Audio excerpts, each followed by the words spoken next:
Vamos a entrar entonces ahora ya a tratamiento y luego complicaciones para ir finalizando con diabetes. Entonces, en el tratamiento de la diabetes vamos a tener dos grupos farmacológicos bien marcados, insulinas y antidiabéticos orales.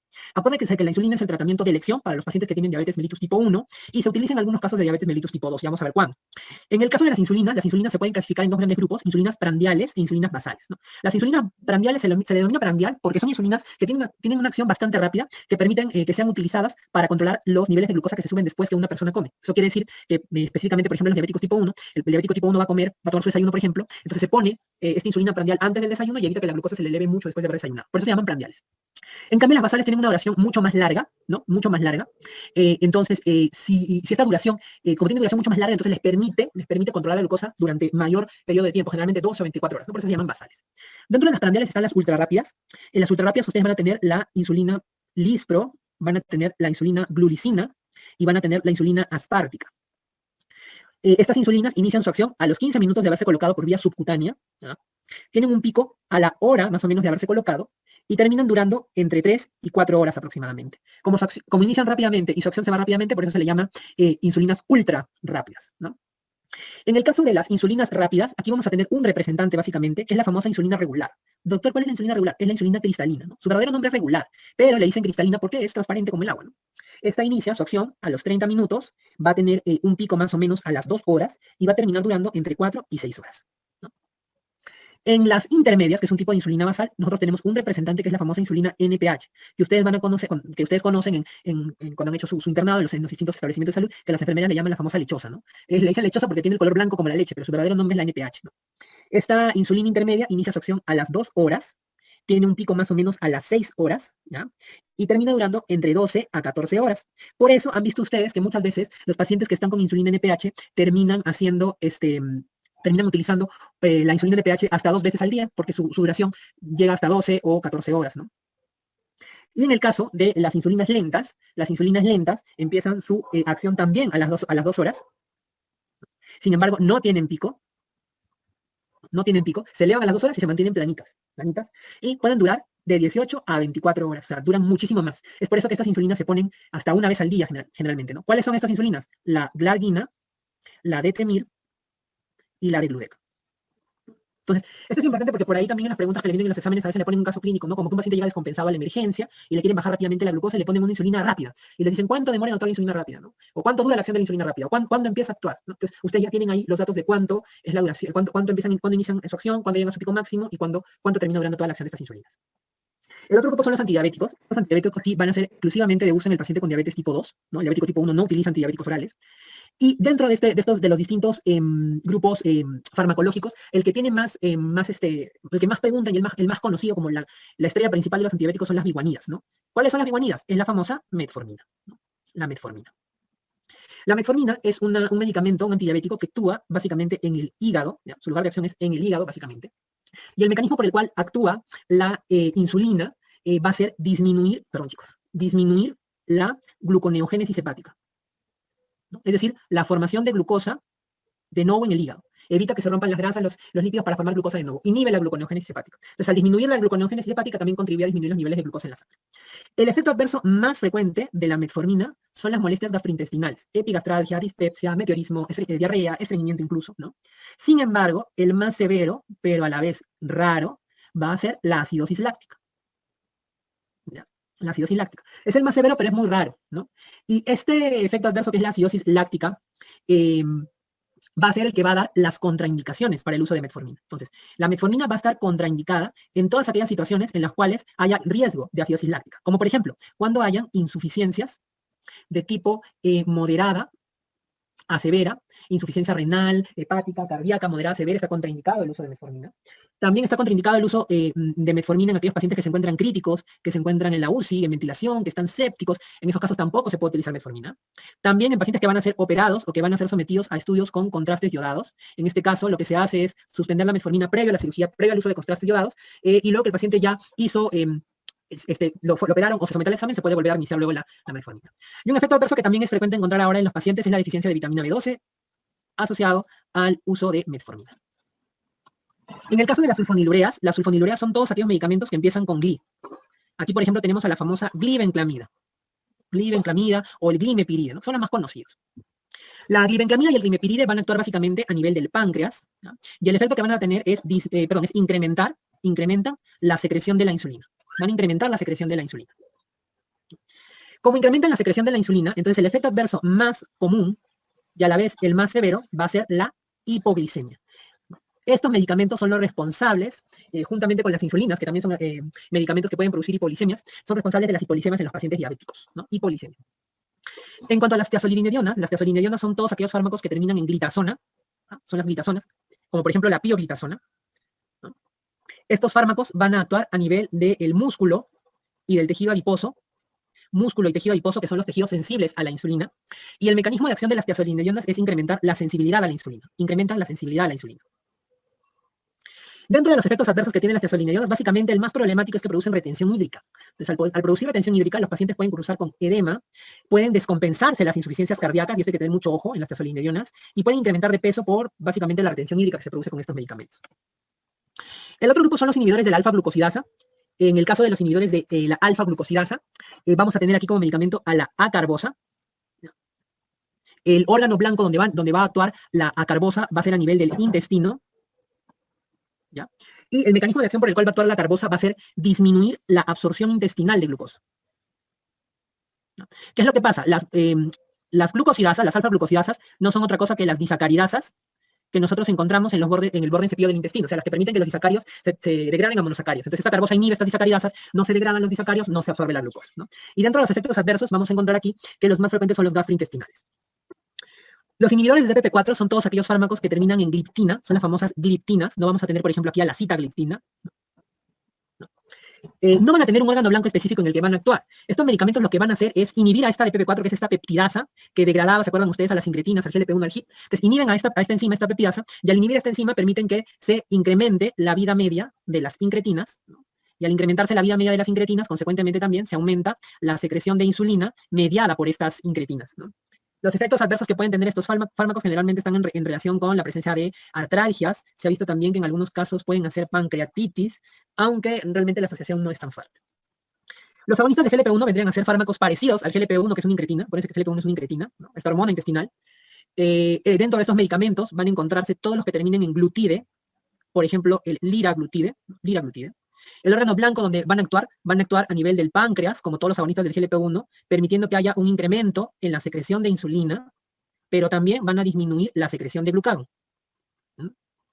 Y además también pueden actuar a nivel del cerebro, donde incrementan la saciedad. Por eso estos medicamentos tienden, dentro de sus efectos benéficos, a hacer que el paciente diabético tipo 2 logre bajar de peso. Dentro de los efectos adversos más frecuentes son los gastrointestinales. Y el último grupo farmacológico, que es de los más recientes, son los inhibidores de CGLT2, ¿no? Este CGLT2 es un cotransportador de sodio y de glucosa que se encuentra a nivel del túbulo contorneado proximal del riñón. Son todos estos fármacos que terminan en gliflosina, como por ejemplo la empagliflosina, ¿no?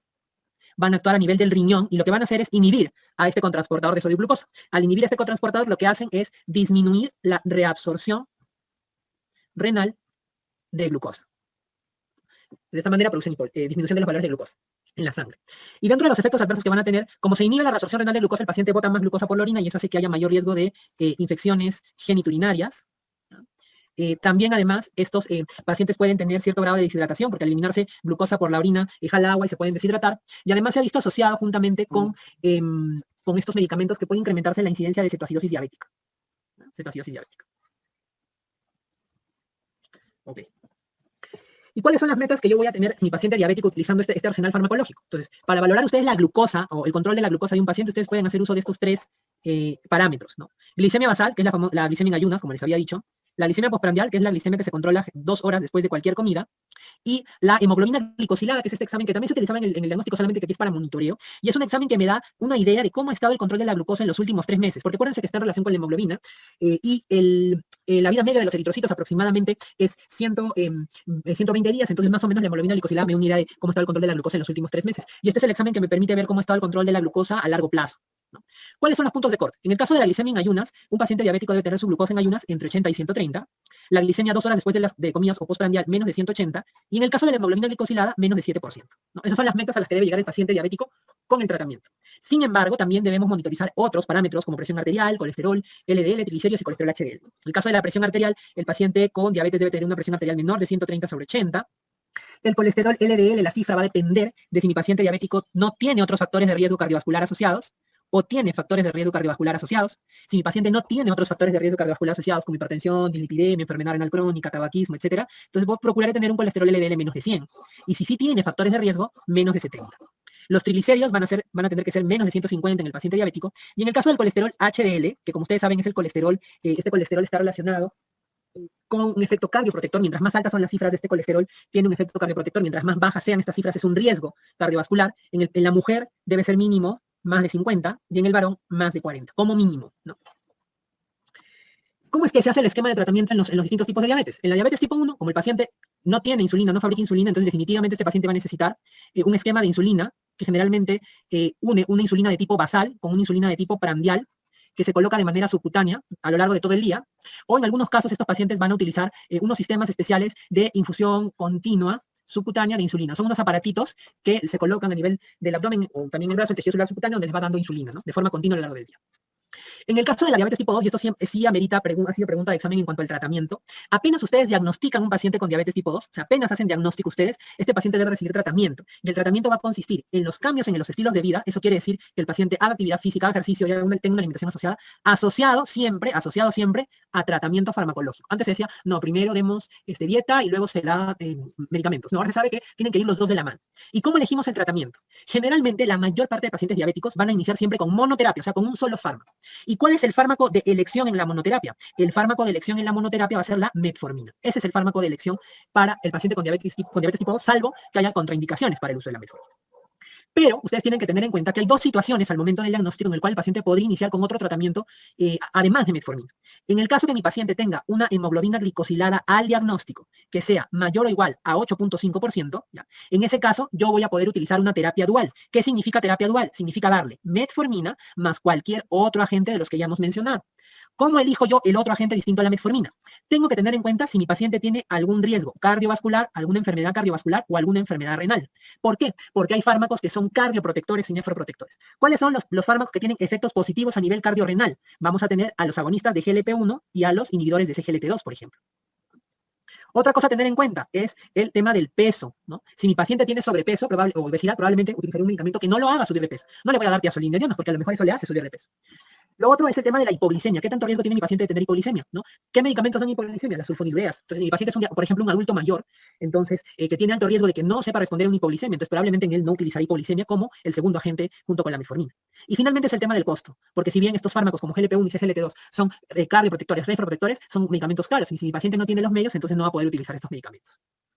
Y la segunda situación al diagnóstico es que ustedes tengan un paciente que esté marcadamente hiperglicémico. ¿Qué cosa quiere decir? Que tenga la glucosa mayor de 300 o que tenga la hemoglobina glicosilada mayor o igual a 10% o que mi paciente esté marcadamente sintomático y sobre todo, dentro de los síntomas, que el paciente haya tenido una pérdida significativa de peso. Eso sobre todo marca más. Si mi paciente está muy catabólico, está perdiendo mucho peso, está muy hiperglicémico, entonces en ese caso yo podría iniciar con insulina como tratamiento inicial de la diabetes tipo 2. Pero en este caso, la insulina que yo voy a iniciar va a ser una insulina de forma transitoria. Eso quiere decir que yo le voy a dar insulina probablemente por unas 4 o 6 semanas y una vez que bajen los niveles de glucosa de mi paciente, le voy a poder pasar a antidiabéticos orales. Esa glucosa, por si acaso, se refiere a una glucosa en general, no necesariamente una glucosa en ayuno, una glucosa en general.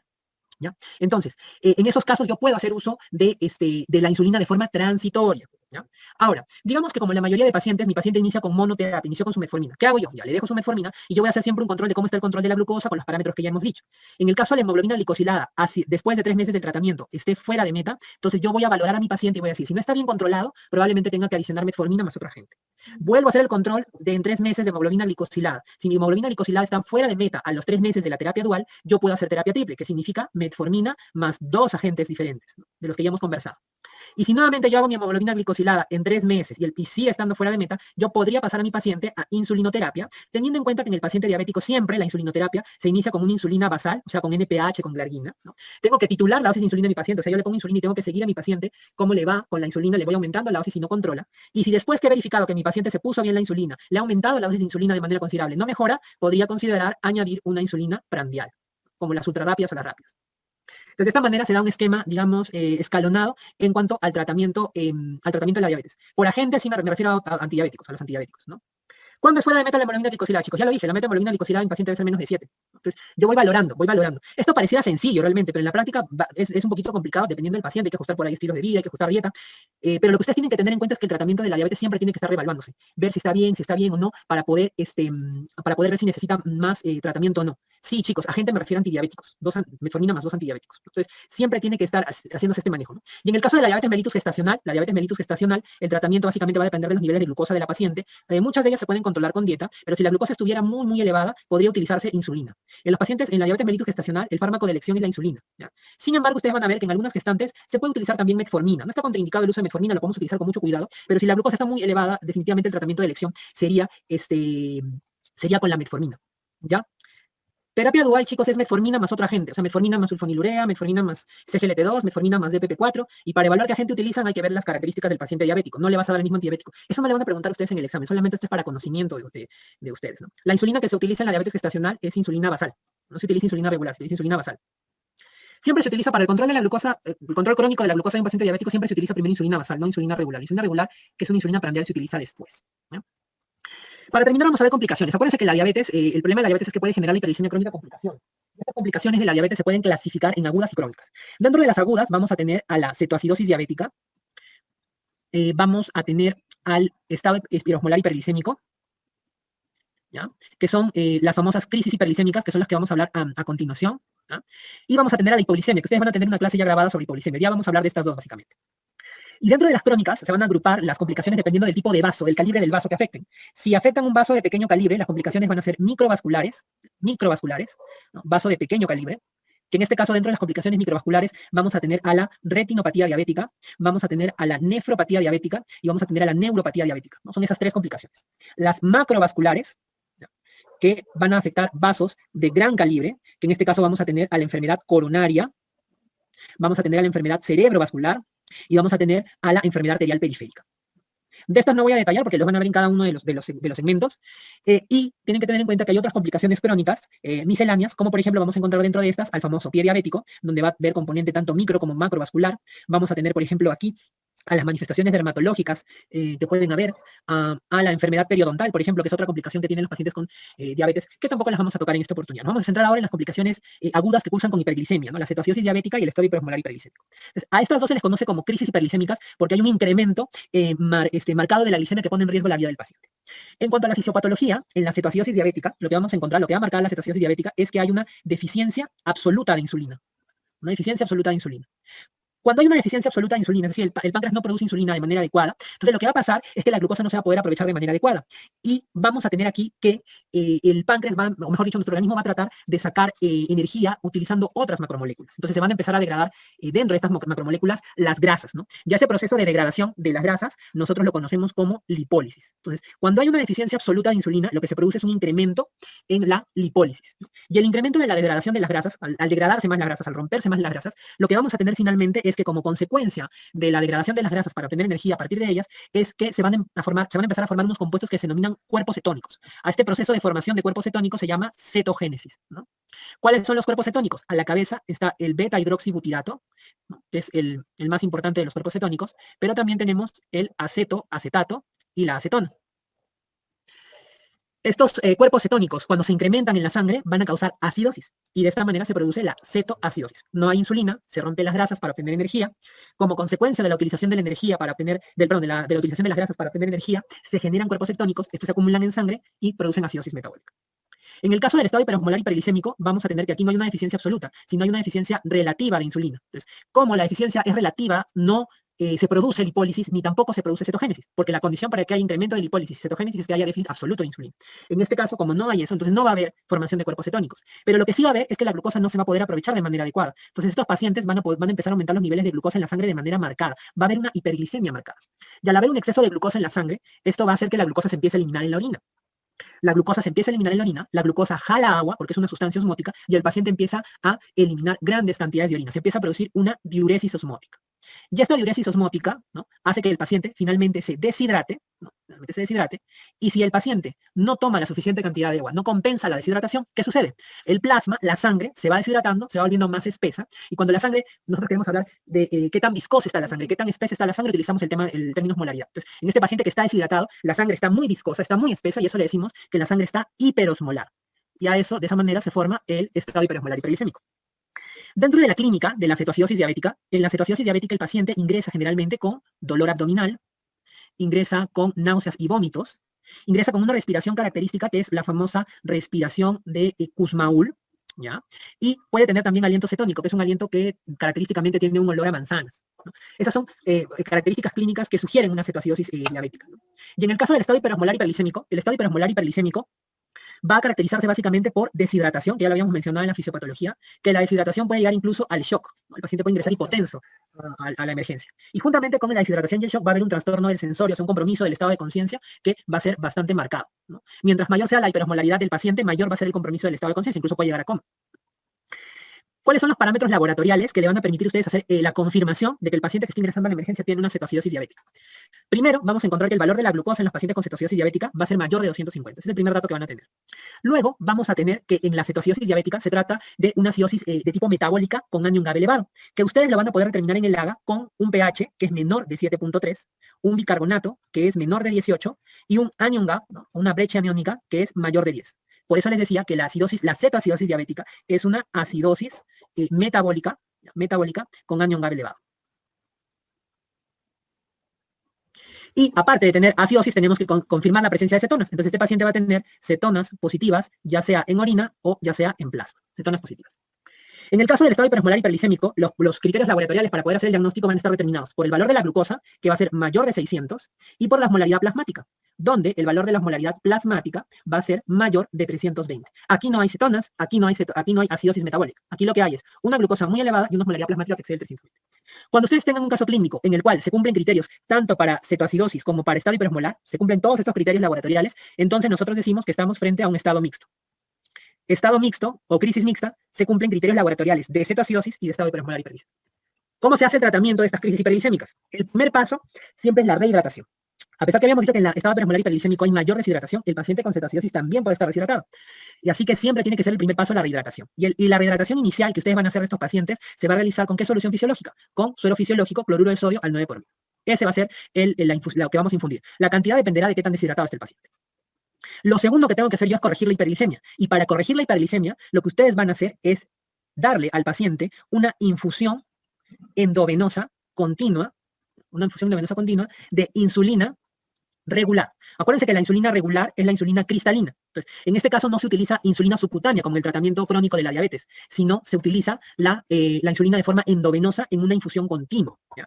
Sin embargo, hay que tener en cuenta que es importante, antes de poder iniciar la infusión endovenosa continua de insulina regular, evaluar en mi paciente cómo está el nivel del potasio en mi paciente. ¿Qué sucede? Cuando ustedes colocan insulina de forma endovenosa, la insulina va a hacer que el potasio pase del extracelular al intracelular y puede causar disminución de los valores de potasio en la sangre de los pacientes. Entonces, lo que yo hago es valorar el nivel de potasio de mi paciente y digo, si mi paciente tiene el potasio menor de 3, entonces yo primero tengo que corregir la hipocalemia, haciendo mis retos de potasio. Si mi paciente tiene el potasio entre 3 y 5, o sea, el potasio está en rango normal, a mi suero de hidratación, a mi hidratación que yo voy a estar pasando, le puedo suplementar un Kalium, de tal manera que compense un poco y el paciente no me vaya a hacer hipocalemia cuando le ponga la infusión endovenosa continua de insulina. Y si el potasio está más de 5, o sea, el paciente tiene hipercalemia, realmente lo voy a observar. ¿Por qué? Porque la infusión endovenosa de insulina va a ser lo que va a permitir que la hipercalemia se corrija, ¿no? Y además del potasio, tienen que tener ustedes en cuenta también evaluar o tener presente en qué situación ustedes van a dar al paciente un suplemento de bicarbonato. ¿Cuándo administrar al paciente bicarbonato?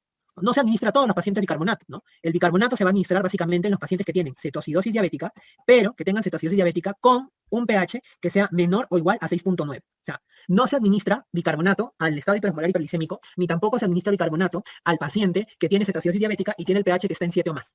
No se utiliza el valor del bicarbonato del AGA para ver si le necesita bicarbonato o no. Se ve el valor del pH. Y finalmente, como cuarto paso, lo que se tiene que hacer es identificar y tratar los factores que desencadenaron la crisis hiperglicémica, ¿no? A ver, vamos a terminar con estos puntos claves para el tema de diabetes. ¿Cuál es la base fisiopatológica de la diabetes tipo 1? Lo habíamos visto, chicos. A ver si me ayudan rápidamente a responder por aquí. Base fisiopatológica de la diabetes tipo 1, exacto. La diabetes tipo 1 es se produce destrucción de la célula beta por un proceso autoinmune. Y en la diabetes tipo 2, ¿cuál es la base fisiopatológica? Exacto. En la diabetes tipo 2 es la resistencia a la insulina. Ujú. Muy bien. ¿Cuáles son los criterios diagnósticos de diabetes? Acuérdense ustedes que tienen 4 pruebas para poder hacer el diagnóstico de diabetes. A ver, ustedes me van ayudando. Glicemia en ayunas, ¿cuánto debe ser para hablar de diabetes? ¿Cuál es el punto de corte? Glicemia en ayunas.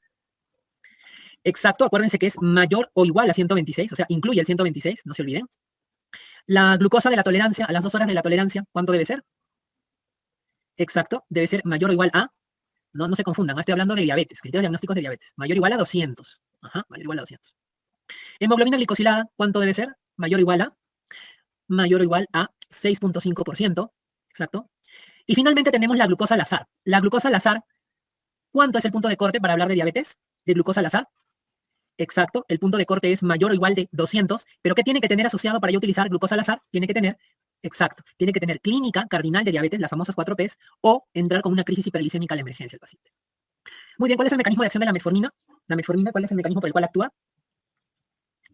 ¿Se acuerdan, chicos?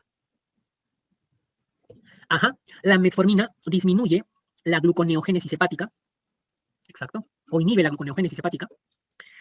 ¿Cuál es el examen que me permite valorar el control glicémico a largo plazo? Exacto, es hemoglobina glicosilada.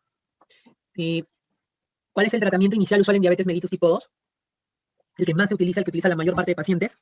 Exacto, la mayor parte de pacientes van a iniciar con monoterapia con metformina y no se olviden siempre los estilos de vida. Ajá. Criterios diagnósticos de CAT, me refiero a la parte laboratorial, acuérdense, tenemos, lo hemos visto, glucosa más de 250, acidosis metabólica que se evidencia como un pH menor de 7.3, un bicarbonato que es menor de 18 y un anion gap que es mayor de 10, es una acidosis metabólica con anion gap elevado, y no se olviden de las cetonas positivas en orina o en sangre.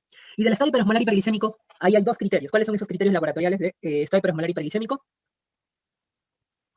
Exacto, vamos a tener glucosa más de 600, hiperglicemia muy marcada, y osmolaridad plasmática, que es mayor de 320. ¿Con qué se hidrata en las crisis hiperglicémicas? ¿Cuál es la hidratación inicial en las crisis hiperglicémicas? Con cloruro de sodio al 9 por mil, o sea, suerito fisiológico. Y la insulina en crisis hiperglicémicas, ¿cómo se da? ¿Qué tipo de insulina se da y en qué forma? ¿Por qué vía? Exacto, se da insulina regular o cristalina, no es lo mismo, por forma o por vía endovenosa en infusión. Continua. Ajá, y no se olviden siempre revisar primero el potasio para ver cómo está. Bueno, hasta ahí hemos llegado a la parte de diabetes, chicos. En aras del tiempo voy a avanzar a renales rápidamente para poder tratar de avanzar lo más que se pueda en la clase presencial.